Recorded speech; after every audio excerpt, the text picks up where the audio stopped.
अलिबाग तालुक्यातील नागाव बीचवर कोकणातील लोकप्रिय आणि पारंपरिक नारळ फोड स्पर्धेचा थरार रंगणार आहे। रायगड जिल्हा परिषद सदस्य डॉक्टर सचिन शरद राऊत आणि राकेश अनंत राणे मित्रमंडळाच्या वतीने या स्पर्धेचं आयोजन करण्यात आले।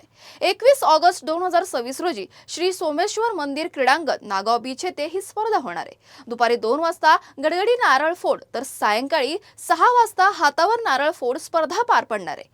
दोन्ही स्पर्धांमधील विजेत्यांसाठी आकर्षक रोख रक्कम पारितोषिकं ठेवण्यात आली असून उत्कृष्ट कामगिरी करणाऱ्या स्पर्धकांसाठी विशेष पारितोषिकांचीही व्यवस्था करण्यात आली आहे। गेल्या अनेक वर्षांपासून नागाव बीच परिसरात या पारंपरिक खेळाला उत्स्फूर्त प्रतिसाद मिळतोय।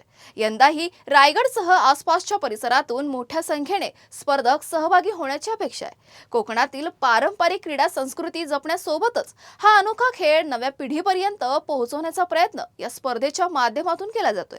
इच्छुक स्पर्धकांसाठी 20 ऑगस्ट ही नोंदणीची अंतिम तारीख असून आयोजकांकडून सहभागी होण्याचं आवाहन करण्यात आलं आहे।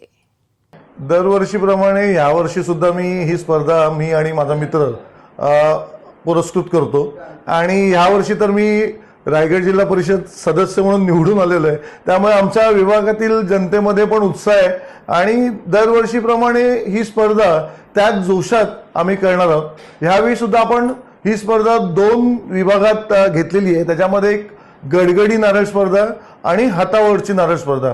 गडगडी विभागात आपण एक स्पर्धक खालना जमिनीवरनं नारळ गडगडत सोडतो आणि दुसरा स्पर्धक हातात नारळ घेऊन तो नारळ फोडत असतो।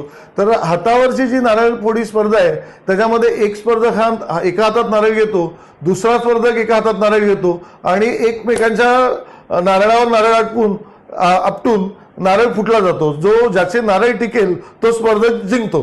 तर ही एक कोकणातली पारंपरिक आमचा खेळ असलेली स्पर्धा आहे आणि त्याचा जोशपूर्ण वातावरणात आम्ही हे नारळ पौर्णिमेपर्यंत खेळी आमच्या स्पर्धा या चालूच असतात।